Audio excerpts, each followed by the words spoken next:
영하 30도의 밤이었어요. 텐트는 안에서 칼로 찢겨 있었어요. 밖으로 나간 흔적이 있었는데 신발이 없었어요. 양말도 없는 사람이 있었어요. 내복바람인 사람도 있었어요. 그리고 아무도 살아있지 않았어요. 9명이 그 밤에 무언가로부터 도망쳤어요. 그런데 그 무언가가 뭔지 지금까지 아무도 몰라요. 이건 1959년 소련에서 실제로 일어난 이야기예요. 이고르 디아틀로프는 23살이었어요. 우랄 폴리테크닉 대학교 5학년 라디오 공학을 전공하는 학생이었는데 산을 좋아했어요. 그냥 좋아하는 수준이 아니라 산이 없으면 살 수 없는 사람이었어요. 방학이면 늘 배낭을 메고 산으로 갔고 그 경험이 쌓이다 보니 자연스럽게 팀의 리더가 됐어요. 1959년 1월 이고르는 원정대를 꾸렸어요. 목표는 우랄산맥 북쪽 오트르텐 산 정상. 당시 소련 등반 기준으로 최고 난이도인 3등급 루트였어요. 쉽지 않은 길이었지만 멤버들이 워낙 탄탄했어요. 지나이다 콜모고로바 22살. 이고르와 가장 친한 친구이자 팀에서 제일 밝은 사람이었어요. 일기를 늘 들고 다녔고 산에서도 매일 뭔가를 적었어요. 류드밀라 두빈이나 21살. 경제학과 학생. 산을 오를 때 노래를 잘 불렀어요. 힘든 구간에서 팀원들이 지칠 때면 류드밀라가 먼저 노래를 시작했고 다들 따라 불렀어요. 세면 졸로 타려프 38살. 팀에서 제일 나이가 많았어요. 2차 세계대전 참전 용사였고 학생들 틈에서 든든한 형처럼 지냈어요. 유리 도로셴코, 유리 크리보니셴코, 니콜라이 티보드 브리뇰, 알렉산드르 콜레바토프, 러스템 슬로보딘 9명이었어요. 전부 젊고 건강하고 산을 사랑하는 사람들. 1959년 1월 25일 출발했어요. 처음엔 순조로웠어요. 날씨도 괜찮았고 팀워크도 좋았어요. 지나이다는 매일 일기를 썼고 일행은 사진을 찍으며 걸었어요. 그 사진들이 나중에 발견됐는데 웃고 있는 얼굴들이 담겨 있어요. 눈 위에서 장난치는 사진, 서로 어깨동무한 사진, 텐트 앞에서 포즈를 잡은 사진. 그렇게 며칠을 걸었어요. 2월 1일 그들은 홀라찰 산 동쪽 경사면에 텐트를 쳤어요. 원래 계획대로라면 좀 더 아래 숲 안에 텐트를 쳐야 했는데 시야가 나빠지는 바람에 그 자리에서 멈춘 거였어요. 이고르는 일기에 이렇게 적었어요. 오늘 밤은 여기서. 그게 마지막이었어요. 그날 이후 아무도 그들에게서 소식을 듣지 못했어요. 2월이 지나도 원정대가 돌아오지 않았어요.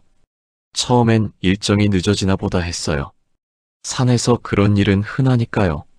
그런데 2월 중순이 돼도 소식이 없자 가족들이 불안해지기 시작했어요. 대학 측에 연락했고 수색대가 꾸려졌어요. 2월 26일 수색대가 텐트를 발견했어요. 텐트는 반쯤 눈에 덮여 있었어요. 그리고 찢겨 있었어요. 안에서부터. 누군가 안에서 칼로 긁어 찢은 흔적이 분명했어요. 텐트 안에 배낭이 있었어요. 신발이 있었어요. 카메라가 있었어요. 식량이 있었어요. 전부 그대로였어요. 9명은 없었어요. 수색대가 발자국을 따라갔어요. 눈 위에 발자국이 있었는데 맨발이거나 양말만 신은 발자국이었어요. 영하 30도의 밤에 그들은 신발도 없이 텐트 밖으로 나간 거예요. 발자국은 경사면 아래 숲 쪽으로 이어져 있었어요. 먼저 두 구의 시신이 발견됐어요. 유리 도로셴코와 유리 크리보니셴코. 오래된 전나무 아래에 있었어요. 나무 위쪽 가지들이 꺾여 있었어요. 누군가 그 나무를 타고 올라갔던 흔적이었어요. 왜 나무를 올라갔을까요? 뭔가를 보려고 했던 걸까요? 아니면 뭔가로부터 숨으려 했던 걸까요? 둘 다 내복바람이었어요. 동상 흔적이 심했어요. 그리고 그 두 사람 사이에 불을 피운 흔적이 있었어요. 아주 작은 불이었어요. 영하 30도의 밤에 신발도 없이 내복만 입고 작은 불 하나를 피워놓고 있었던 거예요. 이고르 디아틀로프가 발견됐어요. 텐트에서 약 300m 떨어진 곳이었어요. 비탈에 누워 있었는데 손으로 뭔가를 잡으려는 자세였어요. 얼굴은 텐트 쪽을 향하고 있었어요. 마지막까지 텐트로 돌아오려 했던 거예요. 지나이다 콜목으로 봐도 얼마 떨어지지 않은 곳에서 발견됐어요.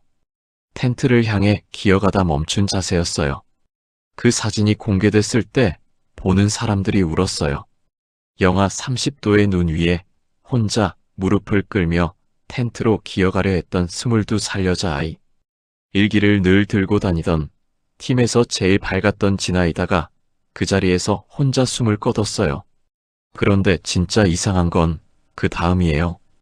5월이 돼서야 나머지 4명이 발견됐어요. 눈이 녹으면서 드러난 거였어요. 계곡 아래 눈 속에 묻혀 있었어요. 류드밀라 두빈이나 노래를 불렀던 그 아이. 갈비뼈가 여러 대 부러져 있었어요. 외부 충격 흔적은 없었어요. 뼈가 안쪽에서 부러진 거예요. 법의학자들은 이런 부상은 자동차 사고나 높은 곳에서 떨어질 때 생기는 수준이라고 했어요. 그리고 혀가 없었어요. 세면 졸로 타려프. 참전용사. 그도 갈비뼈가 여러 대 부러져 있었어요. 외상 없이. 니콜라이 티보드 브리녀는 두개골이 골절돼 있었어요. 역시 외상은 없었어요. 의사들이 고개를 저었어요. 이런 내부 손상은 사람이 직접 맞아서 생기는 게 아니라고. 엄청난 압력이 가해져야만 생기는 부상이라고. 무엇이 이런 부상을 남겼을까요? 그리고 류드밀라의 혀는 어디로 간 걸까요? 사건을 조사하던 소련 당국은 이 지역을 3년간 폐쇄했어요. 공식 결론은 딱 한 줄이었어요. 알 수 없는 자연적 힘에 의한 사망. 그게 전부였어요. 9명이 죽은 이유를 알 수 없다고 적고 파일을 닫았어요. 그리고 이상한 일이 하나 더 있었어요. 당시 수색에 참여했던 목격자들이 나중에 증언했어요. 그 밤, 그 산 방향에서 하늘에 오렌지색 빛이 떠 있는 걸 봤다고. 동그란 형태로 천천히 움직이는 빛이었다고. 그리고 일부 시신에서 입은 옷에서 방사성 물질이 검출됐어요. 소련 당국은 이 2가지 사실을 공식 기록에서 빠뜨렸어요. 그로부터 60년이 지난 2019년, 러시아 검찰이 이 사건을 다시 열었어요. 현대 기술로 재수사한 거예요. 결론은 눈사태였어요. 그런데 많은 전문가들이 고개를 저었어요. 텐트를 친 경사면은 눈사태가 일어날 수 없는 지형이라고. 경사도, 눈의 양, 지형 구조, 어느 것도 눈사태의 조건에 맞지 않는다고. 그리고 눈사태로 갈비뼈가 이렇게 부러지지는 않는다고. 그리고 류드밀라의 혀는 눈사태가 가져가지 않는다고. 지금도 이 사건에 달린 가설은 10개가 넘어요.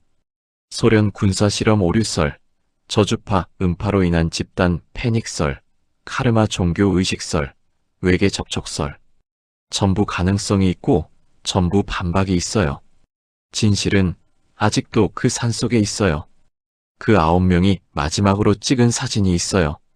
카메라 필름에 담겨 있었는데 현상해 보니 밤에 찍힌 사진이 있었어요. 텐트 밖에서 어둠 속에서 카메라를 향해 셔터를 눌렀어요. 사진에는 뿌연빛 같은 게 보여요. 누군가 그걸 찍으려 했던 건지 아니면 실수로 찍힌 건지. 그게 그들이 본 마지막 장면일 수 있어요.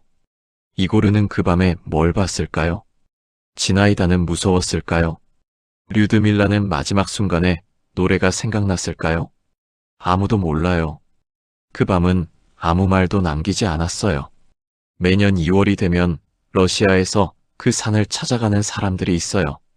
등반가들, 취재진, 가족들. 지금도 그 산에는 9명의 이름을 새긴 표지판이 서 있어요. 누군가 꽃을 놓고 가요. 누군가 촛불을 켜고 가요. 그 산의 이름은 이제 디아틀로프 패스예요. 이고르 디아틀로프의 이름을 따서 사건 이후에 붙여진 이름이에요. 죽어서 산의 이름이 됐어요. 23살 청년이 좋아하는 산에서 사라져서 그 산의 이름이 됐어요. 이 사건에서 제일 오래 마음에 남는 게 있어요. 지나이다가 마지막으로 쓴 일기예요. 2월 1일 텐트를 치던 날 저녁에 쓴 거예요. 오늘 하루도 무사히. 내일은 정상까지 갈 수 있을 것 같다. 그 문장 다음엔 아무것도 없어요. 내일을 기대하며 잠든 22살 여자아이. 그날 밤 무언가가 왔고 그들은 텐트를 찍고 뛰쳐나갔어요. 신발도 없이 영하 30도의 눈 속으로. 그리고 지나이다는 무릎으로 기어서 텐트로 돌아오려 했어요. 끝까지. 왜 돌아오려 했을까요? 배낭이 거기 있어서, 식량이 거기 있어서, 아니면 그냥 안전한 곳으로 돌아가고 싶었던 걸까요? 집처럼 느껴졌던 그 텐트로. 진실은 영영 모를 수도 있어요. 그래도 한 가지는 알아요. 그 9명은 산을 사랑했어요. 그래서 그 산으로 갔어요. 웃으면서 노래하면서 사진을 찍으면서. 그게 그들의 마지막 며칠이었어요. 무서운 밤이 오기 전까지 그들은 행복했어요. 그걸로 됐어요. 그랬으면 좋겠어요. 디아틀로프 패스. 그 산은 오늘도 거기 있어요. 아무 말 없이 조용히. 그날 밤 그 산이 목격한 것을 아직 아무에게도 말하지 않고 있어요.